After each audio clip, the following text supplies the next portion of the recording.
Bem, irmãos e irmãs, nós estamos com muita alegria iniciando mais uma série de estudos aqui na casa, né? Depois das reprises, né, dos estudos, das reflexões, né, sobre os recursos íntimos necessários ante a adversidade. É a série de estudo anterior que nós fizemos, que foram reprisadas aí recentemente, né? A partir dessa semana nós estamos iniciando uma nova série. E nessa série nós vamos abordar os pontos principais da doutrina espírita, né? Esse objetivo dessa série de estudo é trazer, né, para nós as reflexões, as lembranças, né, sobre sobre a doutrina espírita, sobre os pontos principais que norteiam a nossa doutrina, né, e que se encontram lá no Livro dos Espíritos, na introdução, no item 6, nós vamos apresentar a seguir.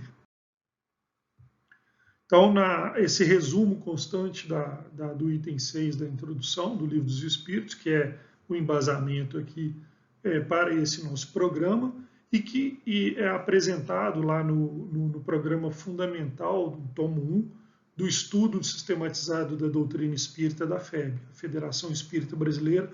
Esse é o programa que nós usamos no estudo da doutrina espírita da nossa casa, né? Aqueles que já passaram conhecem, né? Esse é o programa, a referência bibliográfica da FEB, da Federação Espírita Brasileira, que nós utilizamos. E os itens que nós vamos abordar em sequência estão aí. São 7 tópicos, né, que estão lá, como eu falei, no resumo do item 6 do Livro dos Espíritos, da introdução, e que nós vamos apresentar para vocês agora.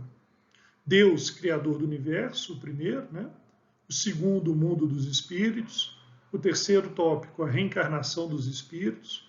O quarto, o melhoramento progressivo dos espíritos. O quinto, o perispírito. O sexto, ensinos morais dos espíritos. E o sétimo, relação constante dos espíritos desencarnados com os encarnados.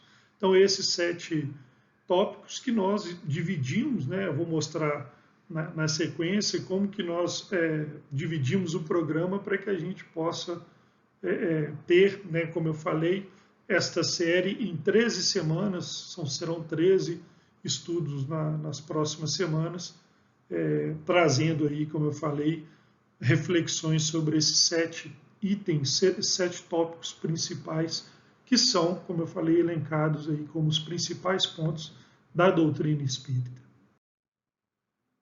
Então, a programação da nossa série de estudo, né, dentro desses tópicos que nós apresentamos anteriormente, ela está assim subdividida. Lembrando mais uma vez, né, que a imagem que está aí é da apostila do estudo sistematizado da doutrina espírita da FEB, né, que está inclusive disponível para download no site da FEB. Essa é a referência que nós vamos usar aqui no embasamento dos nossos estudos. E o programa está descrito aí. Vamos começar hoje, né, com Deus, Criador do Universo.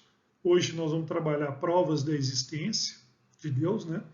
Depois, na sequência, atributos da divindade e providência divina. Então, nesse tópico serão três estudos, né?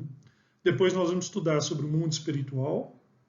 Na sequência, a reencarnação dos espíritos com fundamentos e finalidades, provas da reencarnação, planejamento reencarnatório e esquecimento do passado.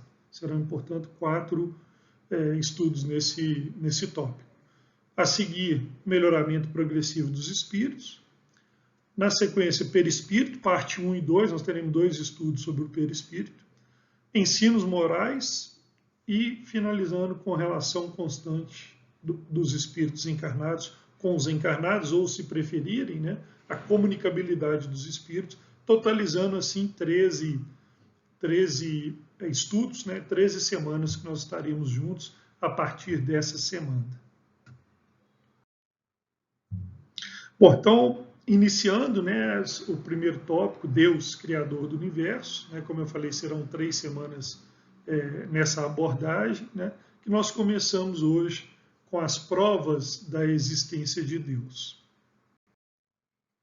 E aí nós para começar, né, esse estudo, nós pegamos, né, a primeira pergunta do Livro dos Espíritos, né, em que Kardec formula aos espíritos instrutores a pergunta sobre Deus, né? Que é Deus? E os espíritos instrutores respondem: Deus é inteligência suprema, causa primária de todas as coisas.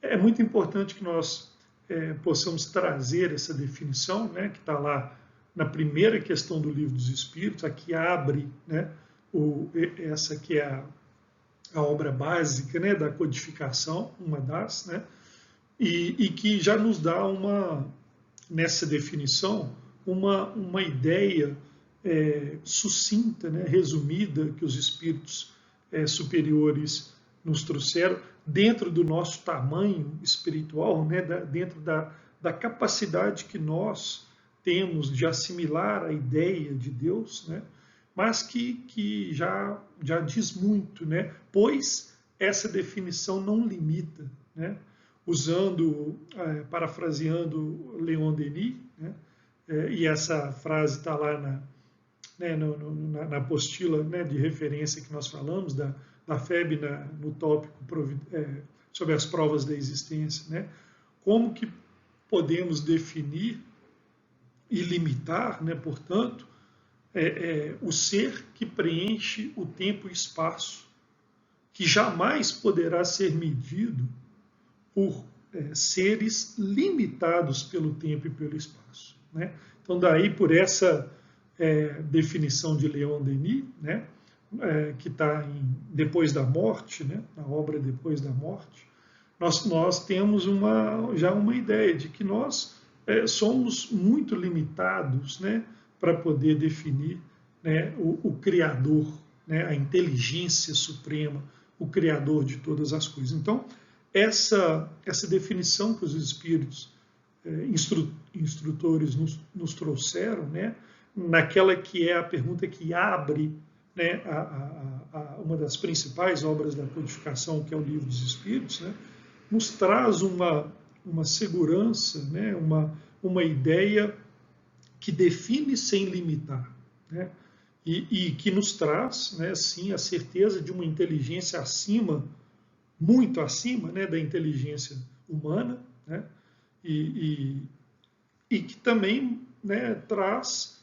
essa inteligência suprema como a causa de tudo, né, de tudo que nós conhecemos, né, e também daquilo que não conhecemos, né, de tudo que alcançamos e daquilo que não alcançamos. Então, essa definição que os espíritos instrutores nos trazem na primeira questão do Livro dos Espíritos é fundamental para que nós possamos trabalhar esse item Deus, Criador do Universo, né?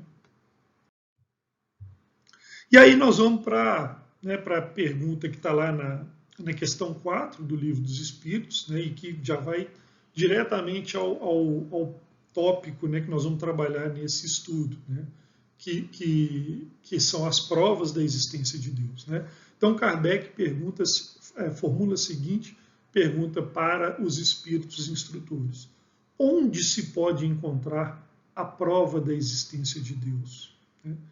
E os espíritos instrutores nos respondem: num axioma, ou seja, né, o axioma é uma proposição que ela, de tão evidente, ela não precisa ser demonstrada. Né? Então, uma proposição tão evidente que não precisa ser demonstrada, né, é um axioma. Num axioma que aplicais às vossas ciências, não há efeito sem causa. Procurai a causa de tudo que não é obra do homem, e vossa razão responderá. Então, aplicando esse axioma, né, ou seja, essa proposição tão evidente que não precisa ser demonstrada, que é a de que para todo efeito existe uma causa, não é isso? Então, para tudo que nós vemos como efeito, existe uma causa primária, né, para esse efeito. Um efeito inteligente, né, certamente provocado por uma causa inteligente, né? Então, os espíritos instrutores nos dizem: procurai a causa de tudo que não é obra do homem e vossa razão responderá. E aí nós nos perguntamos, né, onde podemos encontrar? Será que nós precisamos ir tão longe assim, né, para encontrar aquilo que não é obra do homem? Certamente que não, né? Basta olhar em torno de nós, né, na natureza, não é isso? Que nós encontraremos aí aquilo que não é obra da inteligência humana, né, e que de tamanha perfeição, né, de tamanho equilíbrio, de tamanha harmonia que nos cerca, né, basta que nós, né, ainda mais nesses dias que nós estamos, né, dias tão bonitos, noites tão bonitas que nós estamos nesse período, basta que a gente olhe para o céu que nós vamos encontrar uma obra que não foi produzida pelo homem, né? E um efeito inteligente que só pode ser oriundo, né, de uma causa inteligente. E é essa a prova maior, né, que os espíritos instrutores deixam claro para nós na questão 4 do livro dos Espíritos, né? Então, não há efeito sem causa. Procurai tudo aquilo que não é causa do homem e vossa razão responderá, né? E aí nós trouxemos essa imagem que é como se fosse, né, imaginando o universo, né? O que eu vou falar aqui certamente não está em escala, mas imaginando o universo, né, como o grande planeta que nós vivemos, né? Nós estamos aqui na nossa rua, né? A nossa rua que é o sistema solar, né? Só para vocês terem uma ideia, eu não sei se está dando para ver aqui com o cursor, mas eu estou colocando o cursor aqui no planeta Terra. Ó. Essa é a nossa casa, né? Essa é uma das moradas da casa do Pai, a que nós habitamos. Né? Olha aqui, ó, o tamanho do planeta Terra só no sistema solar. Por isso que eu brinquei falando que nós estamos na nossa rua, né? Nem no bairro não, né? Nós estamos na nossa rua, que é o sistema solar, né? Então aqui estão demonstrados nessa imagem, a gente consegue ver, né, todos os planetas aí que circundam o Sol, né? O Sol é essa grande estrela brilhante que está aqui no centro, e nós estamos vendo aqui, né, a Terra, caso não dê para ver com o cursor, né, esse terceiro planeta aqui com a luazinha logo aqui próxima, né? Então, por que eu quis trazer essa imagem para vocês? Olhem, né, o equilíbrio, né, das forças que regem os mundos, né? Olhem a harmonia, né? E como que nós vamos olhar para essa obra, né, que definitivamente não é obra da inteligência humana, né? Como que nós vamos olhar para tamanho efeito inteligente sem admitir, né, uma causa primária soberanamente inteligente, que é Deus? Não poderíamos atribuir ao acaso, pois um acaso inteligente já não seria o acaso. Então, toda essa harmonia de forças, de equilíbrio que regem esses mundos, só podem ser a obra, né, de uma inteligência suprema, inteligência muito acima, certo, né, da nossa capacidade de entendimento, mas que, olhando o efeito inteligente, nós já conseguimos, né, certamente ter para nós, né, a evidência, né, como a resposta dos espíritos instrutores: a vossa razão responderá. Né? Então, racionalmente, né, basta que a gente ateste o efeito inteligente oriundo desta causa inteligente, essa causa soberanamente inteligente, essa causa primária, né, essa inteligência suprema que é Deus. E na sequência nós extraímos também de Obras Póstumas, né, essa frase bem interessante que nós vamos ler. Desde a organização do mais pequenino inseto, né? Então você não precisa também, né, ser só lá no universo, nos mundos, né? Vamos trazer aqui para a nossa morada, né, a organização do mais pequenino inseto e da mais insignificante semente, né? Essa, né, que nós lançamos na Terra e que produzem os frutos que nos alimentam, né? Até a lei que rege os mundos que circulam no espaço, como que eu mostrei anteriormente, né? Tudo atesta uma ideia diretora, uma combinação, uma previdência, uma solicitude que ultrapassam todas as combinações humanas. A causa é, pois, soberanamente inteligente, né? Então, essa frase que está lá na Obras Póstumas, né, vem nos reforçar esse conceito que nós, e que é apresentado no Livro dos Espíritos e que nós falamos anteriormente, né? Tudo que nos circunda, né? Desde o mais insignificante inseto, passando pela semente ou a harmonia no espaço que nós vimos ali, ó, na nossa ruazinha, que é o sistema solar, tudo atesta uma ideia diretora, né? uma previdência, uma solicitude que ultrapassa toda a possibilidade, né, das combinações humanas, né? Atestando mais uma vez que para esse efeito inteligente, somente uma causa soberanamente inteligente poderia produzir, né? Então, essas as provas. Sem falar, né, gente, que nós, no nosso dia a dia, né, nós temos outras, né, outras provas para nós tão claras, né, da presença desse Pai, né, Criador, que está sempre próximo a nós, né, que encontra com precisão, né, as formas de nos acudir, de nos ensinar, né? Tudo que nos cerca atesta, né, essa lei dos mundos, né, e que certamente são fruto dessa inteligência soberana. Na sequência, né, nós trazemos aí uma frase da Gênesis que diz o seguinte: lançando o olhar em torno de si, sobre as obras da natureza, notando a providência, a sabedoria, a harmonia que presidem essas obras, como nós falamos anteriormente, reconhece o observador não haver nenhuma que não ultrapasse os limites da mais portentosa inteligência humana. Ora, desde que o homem não as pode produzir, é que elas são produtos de uma inteligência superior à humanidade, a menos que se sustente que há efeito sem causa. Então, mais uma vez, né, reforçando que basta que a gente olhe para o lado, né, que nós vamos encontrar, né, nessas obras da natureza a presença de Deus, né? E que negar essa presença, né, negar essa causa primária que é Deus, seria simplesmente negar, né, um axioma, né, ou seja, uma proposição evidente, né, de que não existe efeito sem causa.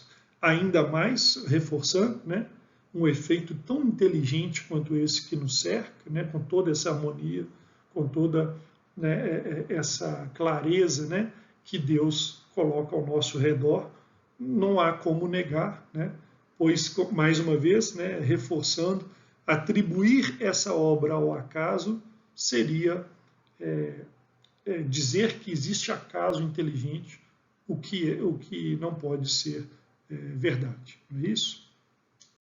Então, para finalizar, nós trouxemos esse slide, né, que está aí mostrando, né, a grandiosidade da obra do nosso Pai, né, do Criador do Universo, nosso Pai Celestial. E eu queria finalizar lendo uma mensagem, né, que está lá no final do roteiro, né, da apostila da FEB, com uma mensagem de Meimei por Chico Xavier, né? O nome dessa mensagem é Existência de Deus, tá? Do livro Pai Nosso. Eu vou ler aqui para vocês e vocês continuem contemplando, né, essa obra magnífica, né, do nosso Pai Criador, que atesta, né, como nós falamos aí bem nesse estudo, né, atesta o efeito inteligente, né, da causa inteligente que é Deus, né? Então vamos ler aqui a mensagem de Meimei, que ela é muito bacana e que e que encerra bem, né, esse estudo nosso sobre as provas da existência de Deus. Conta-se que um velho árabe analfabeto orava com tanto fervor e com tanto carinho cada noite que, certa vez, o rico chefe de grande caravana chamou-o à sua presença e lhe perguntou: por que oras com tanta fé? Como sabes que Deus existe, quando nem ao menos sabes ler? O crente fiel respondeu: grande Senhor, conheço a existência de nosso Pai Celeste pelos sinais dele. Como assim? Indagou o chefe admirado. O servo humilde explicou-se. Quando o Senhor recebe uma carta de pessoa ausente, como reconhece quem a escreveu? Pela letra. Quando o Senhor recebe uma joia, como é que se informa quanto ao autor dela? Pela marca do ourives. O empregado sorriu e acrescentou: quando houve passos de animais ao redor da tenda, como sabe depois se foi um carneiro, um cavalo ou um boi? Pelos rastros, respondeu o chefe, surpreendido. Então o velho crente convidou-o para fora da barraca e, mostrando-lhe o céu onde a lua brilhava, cercada por multidões de estrelas, exclamou respeitoso: Senhor, aqueles sinais lá em cima não podem ser dos homens. Nesse momento, o orgulhoso caravaneiro, de olhos lacrimosos, ajoelhou-se na areia e começou a orar também. Então essa mensagem muito bonita do Espírito Meimei por Chico, né, resume a ideia do nosso estudo, né, olhando esses sinais do nosso Pai Celestial que estão aqui, ó, ao nosso alcance, a qualquer um de nós, né, aqueles que creem e aos que duvidam, né, basta olhar para o céu e contemplar os sinais, as marcas, o efeito da causa primária que é Deus, né? E eu gostaria de finalizar perguntando também, né, se eu vejo o delicado mecanismo e preciso mecanismo de um relógio, né, como perguntar que não existe o relojoeiro, não é isso? Fiquem em paz e até o próximo estudo.